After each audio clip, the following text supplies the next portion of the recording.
Vamos a hablar cómo educar a los hijos y no perder los nervios. Es una viga. Por favor, es una viga. Y no perder los nervios. Estamos con la psicóloga Natasha Iribarren, que hablará acerca de este tema.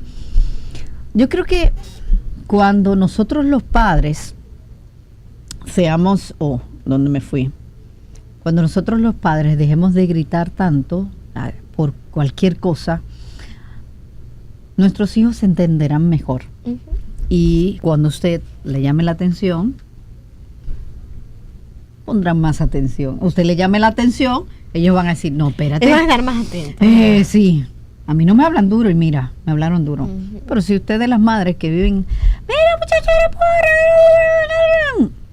miren, y debe haber una estadística interesante de que los hijos obedecen más a papá que a mamá. Sí.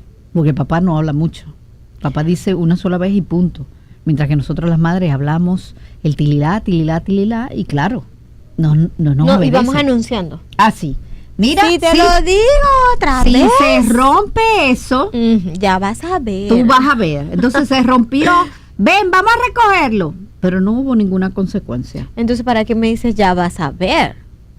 Porque sin querer lo que hacemos es estimular a que el niño salga corriendo a hacerlo. O sea, yo quiero explorar, yo quiero conocer, yo quiero saber qué es lo que se siente. Y si tú me dices, ya vas a ver, yo quiero ver. Yo quiero ver. Yo lo voy a ir a hacer. Y es justamente esa parte de la crianza. ¿Por qué con papá se habla menos? Porque precisamente papá, por ser una figura masculina, que sobre todo para las niñas inspira mucha protección y respeto, pues al papá hablar, y no es el que normalmente siempre está en casa, entonces al papá hablar van a temer más. Y que sin querer las madres también le hemos atribuido eso a los papás. Ya vas a ver cuando llegue tu papá. Deja que llegue. No, es él que te va a dar. Yo ni te digo. Uno se pone gago. Ajá. No, mira, yo no te voy a decir nada. Deja que llegue tu papá, que tú vas a ver lo que te va a pasar. Exactamente. ¿Está mal que hagamos eso? Claro, porque ya estamos perdiendo autoridad nosotros. Sí, ese es un mensaje directo de que mi mamá no lo puede hacer, no lo sabe hacer. Me va a tocar. Entonces a la final yo me voy a portar como yo quiera con mi mamá, porque es que ella no me va a hacer nada. Y ya después mi papá, pero cuando llega ya mi mamá se le pasó tal vez lo molesta que estaba y no lo va a decir. Entonces, o no lo dice, o entonces, sí, es que no, yo no lo voy a decir porque el papá le va a dar muy duro. Entonces, no lo amenaces, porque sencillamente, mientras más tú se lo dices, más estás retando a que el niño no cumpla los límites. Y el no cumplir los límites, pues, entendemos que esta situación es normal. Si nuestra conducta es esta, ¿cómo tus hijos van a aprender de otra forma?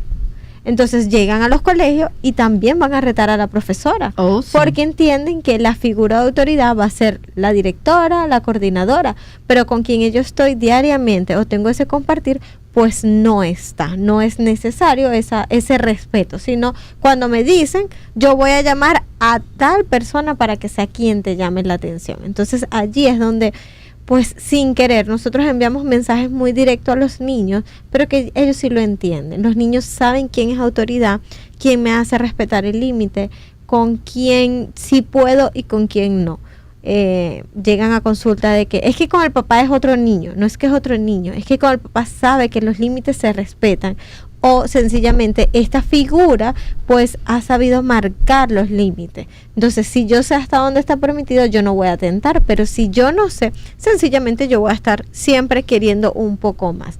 Y eso es lo que a nosotros como madre, sobre todo porque por la parte emocional nos incluimos muchísimo más que el hombre, somos más vulnerables a nivel emocional, entonces tendemos a ser más reactivas, y en eso es que se trata, o sea, es ir cambiando los patrones de crianza, es ir trabajando en dejar una crianza reactiva, que tal vez muchos fueron criados de esta manera por un patrón de conducta o por un patrón de crianza donde sea más efectiva. ¿Y qué es efectivo? No es sencillamente, no es porque yo te abrace yo voy a dejar de ser autoridad, pero donde yo soy autoridad, yo tengo mi firmeza, pero también voy a ser muy amable. Y esta parte de ser muy amable contigo me va a permitir mantener el equilibrio entre lo que se quiere y lo que quiero yo formar en mi hijo, porque a la final es ¿qué quiero yo de un hijo? Hace días estaba con unos papás y me dice, pero es que, mire, vamos a un restaurante y es que él quiere acabar con todo. Y yo le digo, ok, ¿y qué le llevaste? Nada, porque es que vamos a comer. Y yo, sí, pero ¿qué va a ser un niño de 3 años si no es un restaurante para niños donde hay un parque? Él tienes que ocuparle ese espacio. Entonces allí es donde tú sacas tu mochilita con varias opciones. Hojas de pintar, de juegos. Exacto. Señores, El carrito que más le gusta. Lo que Claro. hacía uno cuando no existía la tablet, Sí. porque personalmente cuando yo estaba pequeña no existía aparatos tecnológicos. ¿Sabes lo que uno jugaba? El gato encerrado, que era el cerito y la X. Ajá, exactamente. Entonces, no existía la tablet y sin embargo nos dejaba quietos estos juegos. Ujú. Entonces, cuando Chloe estaba pequeña, íbamos a algún evento o algo, yo era de las madres que llevaba, ella tenía una libreta de colorear y sus lápices de colores. Se mantenía pintando. Pero hay padres que tú ves que lo llevan al médico, ahí es que voy, y en las antesalas está ese muchacho corriendo o gritando. Aunque el niño se sienta mal, llévelo con algo para que se entretenga. Pero no, quieren que estén tranquilos, donde un niño de 3 años, ¿cómo va a estar tranquilo? Entonces, somos de, mira, pero...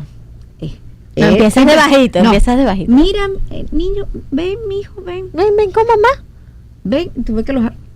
Que Ven, que venga. vengas aquí. Tú no entiendes. Y no hay una cosa que cuando una mujer pega los dientes para hablar. Mira, O los ojos. los ojos, tú no entiendes. Entonces, eso de estar gritando, hay mujeres en las que le he escuchado decir, Nasira, yo me siento agotada de tanto hablarle a mis hijos. ¡Wow! Y es que te agotas, de verdad. Pero entonces a esto, si yo no soy ejemplo o si yo no lo estoy manejando de una forma efectiva, ¿cómo mi hijo lo va a manejar cuando tenga que relacionarse? El ejemplo que acabas de colocar, cuando vamos estamos esperando una cita médica. Imagínate qué vas a hacer tú si te toca esperar 3 horas y no tienes celular. Tú también te vas a parar 1000 veces, vas a ir al baño, vas a hablar con quien te consigas o con quien no, o sea, todo lo vas a ir manejando. Pero, entonces, explícame el niño, tú eres consciente y sabes qué puedes hacer y qué no, pero tu hijo no es consciente. ¿Cómo entonces yo puedo trabajar esa parte en que él se sienta más tranquilo, más, no es que me obedezca, porque hay distintas, o hay 2 formas de obediencia. Sí. Obediencia por Exacto. temor, que es porque mi papá me va a dar o me van a quitar algo que yo quiero, y sencillamente obediencia porque yo conozco cuáles son mis límites y hasta qué punto yo me debo mantener. Entonces allí va con mi patrón de crianza. ¿Qué tipo de padre quiero ser yo? ¿Al padre que le tenga miedo o el padre que va a ser firme, pero va a ser muy amable? Aunque yo te estoy llamando la atención y tú llores, yo te voy a acompañar en ese dolor que tú estás sintiendo en ese momento, pero la conducta o la acción por la que tú estás así no va a cambiar, porque se mantiene de una forma firme. Entendemos el día a día nos está ocasionando mucho esto, porque es que pobrecito, yo no lo veo. Es que yo no lo veo, por eso yo dejo que lo haga. Que lo haga, porque imagínate. Pero si no lo veo, ¿y cómo cuando yo voy a llegar a las 8 de la noche a la casa y ahí es que yo lo voy a regañar? No puedo. Pero no es regañar, es sencillamente que conozca qué está permitido y qué no, porque sencillamente va a llegar un día que tú no vas a estar de ganas, tú no vas a tener el mismo aguante para poderlo hacer. Y Natasha, hoy en día hay muchos padres permisivos, ¿eh? Lamentablemente eso es increíble, señores, increíble. Los niños le levantan la mano a los padres y dicen, ay, pero es que no va a ser fácil. Y se lo celebran, Sí. se lo celebran. ¿Cuándo? Ahora yo le voy a hacer la siguiente pregunta. Si usted tiene alrededor de 35 años, 30, 25, tal vez, sí, puede ser 25, 30. ¿Los padres de ustedes hablaban mucho? No. Hablaban para llamar. Yo recuerdo que mi padre me decía, no dejes que te llame la atención 3 veces. Yo no quería saber qué iba a pasar a la tercera. Y me quedaba porque en la sabías 2. que sí se cumplía. Sí, se cumplía. sí se cumplía. Y yo recuerdo, mi hermano Licinio, que en una me dijo, ay, y fueron 3 veces ya la tuya. Prepárate, ahí viene. Señores, corrí porque el castigo iba. No dejes que te llame la atención 3 veces. Pero hoy en día los niños hacen y deshacen.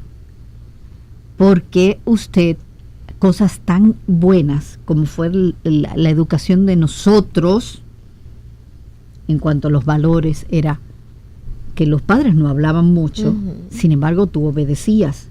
¿Por qué obedecías? Porque había una consecuencia. Había una consecuencia. Pero hoy en día no hay consecuencia y usted como padre es demasiado permisivo, y el no tener consecuencias mañana, sus hijos serán, y se lo voy a anunciar, delincuentes, asesinos. Por eso es que hoy en día hay tanto maltrato. Sí, y por eso es que ya incluso ya nosotros trabajamos con el síndrome del niño emperador. Ah, sí. ¿Y es por qué? Porque son este estilo de crianza que son muy permisivos o muy indiferentes. ¿Por qué? Porque yo estoy más metido en mi trabajo, porque me enseñaron que yo debo educar y culturalmente entendemos que es lo correcto, que yo debo darle a mis hijos lo que yo no tuve. Pero tú le estás dando lo que sí tuviste, porque posiblemente tuviste la oportunidad de tener una más cerca o una familia más presente que la que en la actualidad los niños pueden tener. Y esto no quiere decir que tú lo estás haciendo mal como mamá porque te toca trabajar, porque te toca llegar tarde y tienes que ejercer otros roles. Pero sí lo estás haciendo mal cuando le permites a tus hijos dependiendo de tu estado de ánimo. Ok, yo estoy tranquila, entonces yo te lo permito.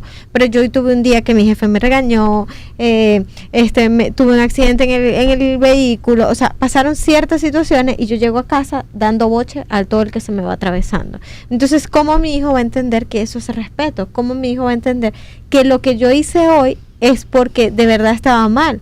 Porque ayer yo también lo hice y tú me lo permitiste. Entonces, que todo lo que es la crianza positiva, esta parte de ser conscientes de las emociones de nuestros hijos, porque si es cierto, ya estamos en una sociedad donde nos piden mucho más, donde debemos desarrollar muchísimas habilidades de los niños, pero es que yo también necesito mi zona de confort, que es mi familia, que sea seguridad. Y esto no quiere decir que porque no esté papá o porque no esté mamá o porque vivamos en casa de la abuela no se puede lograr. La seguridad va a depender de ti, de cómo tú te comportas y cuál es el estilo de crianza que tú le vas a poder transmitir a tu hijo. Porque tu estilo de crianza va a ser lo que vas a desarrollar en ellos, va a ser su autoestima, su autoconcepto. Y de una u otra forma, esta va a ser la parte que ellos les van a seguir y que lo van a tener durante toda su vida. Porque hoy están en un colegio, pero tú no sabes qué va a pasar mañana, en cuál va a estar. Y que ya en la actualidad ya no importa lo académico. No es que no vamos a poner a estudiar los niños, es importante. Pero la calificación no es la que te va a dar el éxito. El éxito te lo van a dar es el resto de habilidades. Eso sí es cierto. Que dependen neutralmente, o sea, en entera confiabilidad de que es de cómo haya sido la crianza de estos primeros años, sobre todo en los primeros 7 años de vida.